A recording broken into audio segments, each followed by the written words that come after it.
All right. So today we're going to be discussing about the Sage Enterprise Intelligence. It's a reporting tool that's been offered in Sage. Let me just click this here. All right. So I'm just going to jump right into the demo of Sage Enterprise Intelligence. Sage Enterprise Intelligence, or SEI, is a BI solutions. So what you first notice here, it's a web-based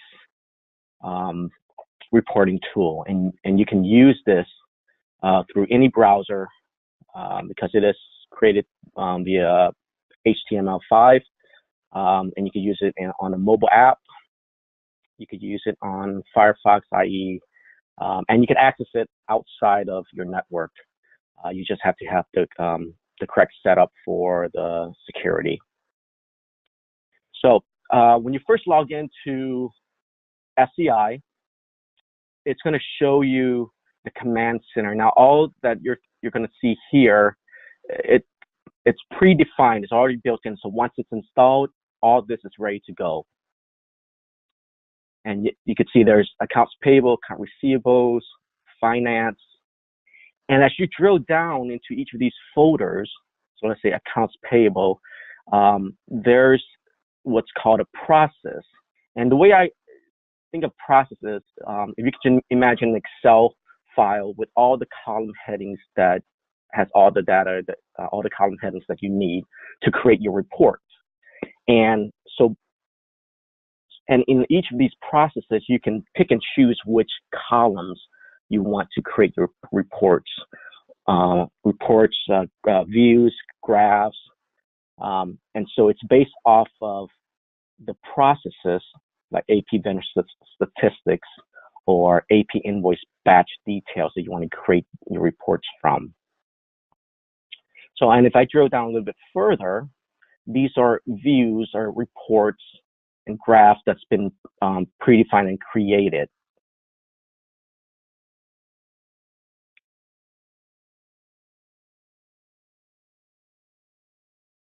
So, and we would take a look at, let's look at sales analysis. We look at sales by item. And you can see this is showing me a workbook icon, or it looks like Excel. So it's going to give us a grid report. So if I just double click on it, it's going to open up and it's going to give us a layout based on the sales history process. So all the columns is made available through the sales history. So this is out of the box report. Now we can modify this. Let's say you don't want to see profit percent. You just click out of it, and it's going to take that column away. So same thing with sales profit. You just click on it, it'll go away. Now, if you want to add columns, simply go to the right-hand side, and you're going to see this dimensions and measures. And you're going to have measures and dimensions. And these all came from, again, the sales history process. So all these columns exist in that process. So if we wanted to add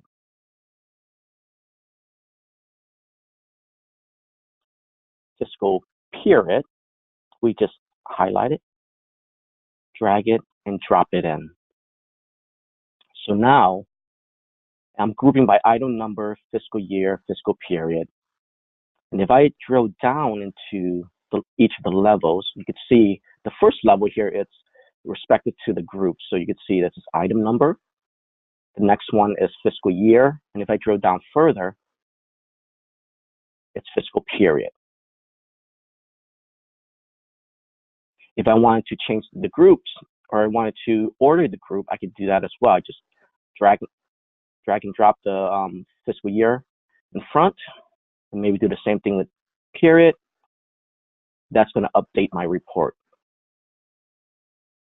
So now I see year, period, and an item number.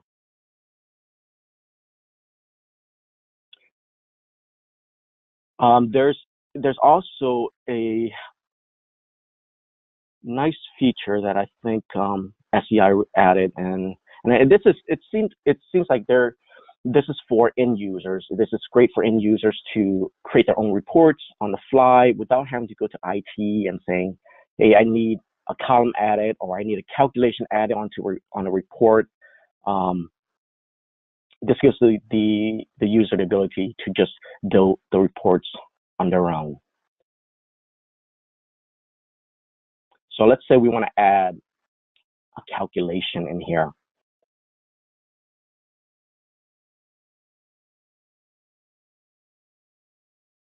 So what we can do is we'll click on the calculation icon, click on calculated columns, hit add,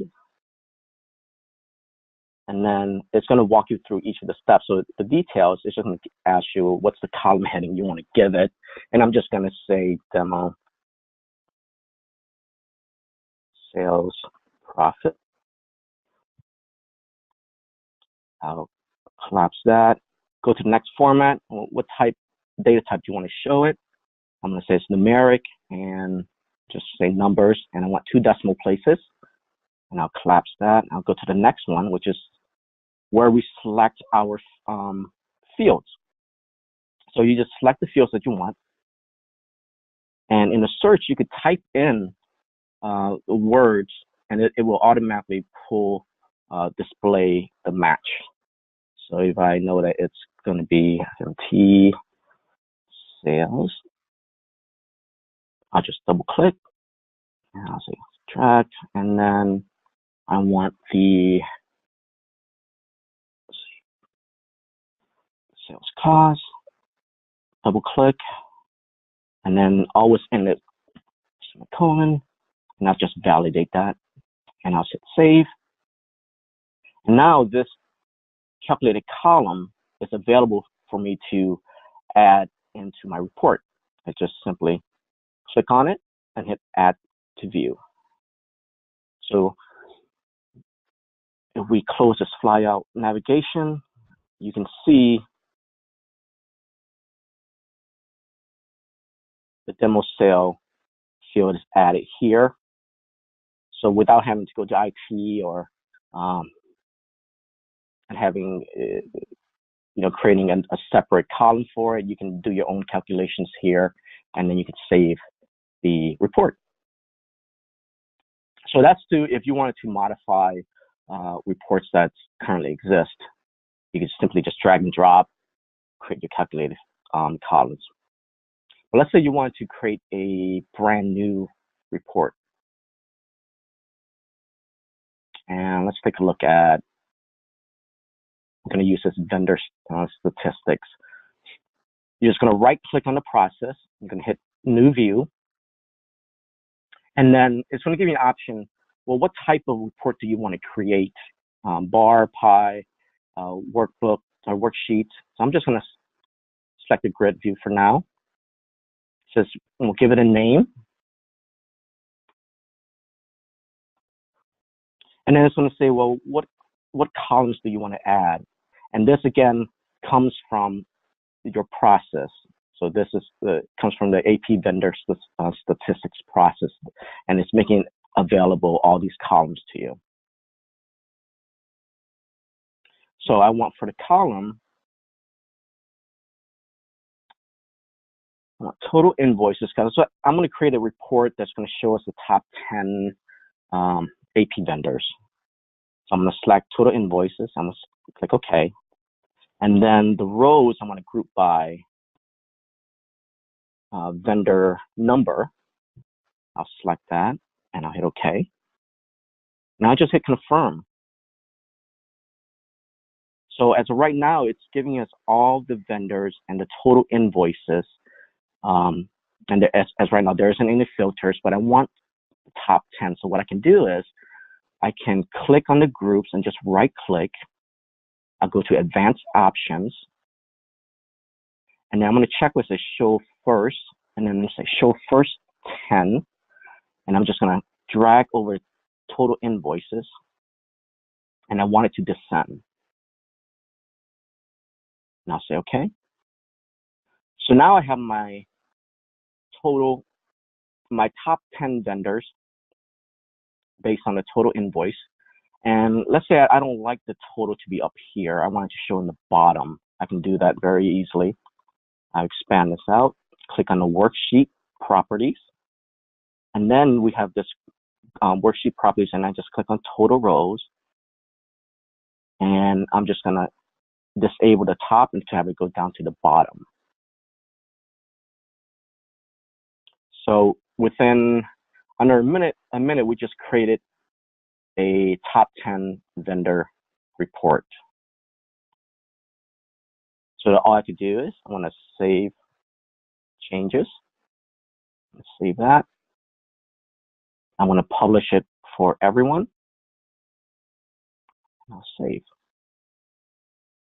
Now let's say I want to change this to have it be visual or graphical. I can do that just by, from the same report that I just created, I could turn this into a graphical report. All I have to do is go to the right hand and type and click on view type. And I'm gonna select pie, and I'm gonna do it as a donut graph here. Now I have myself a visual report of the top 10. I can put a title.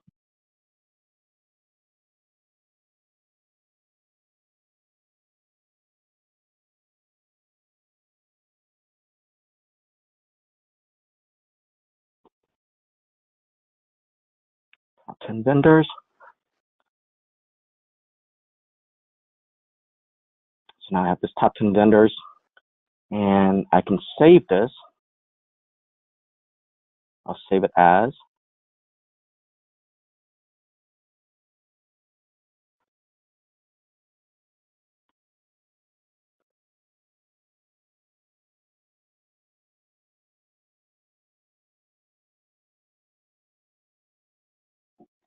All right. So now we have two reports. One's a worksheet, and the other one is a graphical report. So what I can do now is, let's say I want to show this on a dashboard, and we can do that. So I'm just going to go into our dashboard, the navigation, and I'm just going to create a new folder here, and we just a demo. And what you're going to notice is that it automatically. So what we're going to do, create a folder, and then we're going to do new dashboard, and I'm going to call this just another demo dashboard.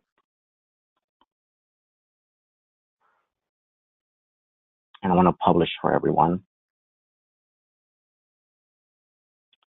So she knows once I say I want to create a new dashboard, it automatically brings me to this command center view instead of staying in the dashboard. Because the reason why is it's going to be a drag and drop. So I've created my demo top 10, drag and drop in. We have one. Maybe I want to add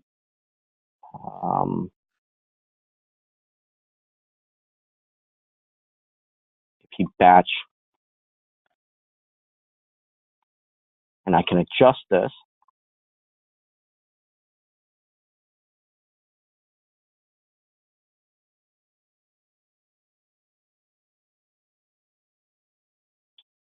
I can also add, as right now we're just adding the AP, but I could also add from different modules.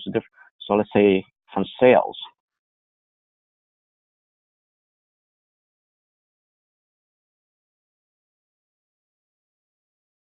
You want to add top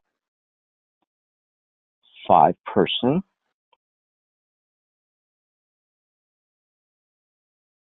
And maybe periods. So we have 4 4 reports in one dashboard. consisting of AP and sales reports. Next thing we can do is go to dashboard properties, and so these are all separate reports. So we want to have the option to filter and have it apply to each of these reports. So we can do filtering panel, hit add, and I'm going to use fiscal year. So, okay. We'll click on fiscal year again, and we want to set it as current year. And I want the fiscal year to apply to all of the reports so that when I change the year, it's going to update all of the reports.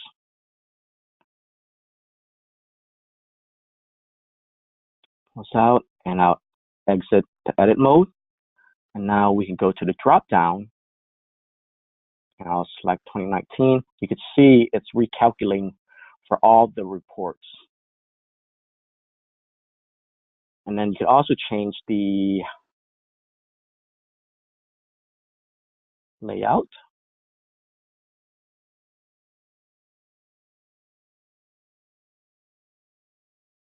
So I'll say we want to make kind of bring that. Let's change it to black. Kind of have a nice look to it. So you imagine having this on maybe a monitor, and you could set it to refresh as well. Auto refresh. You could set it for, in seconds. Every 15 seconds, it will auto refresh the dashboard. And I think that's pretty much it. We've created new report, modified reports, created a dashboard in under 15 minutes.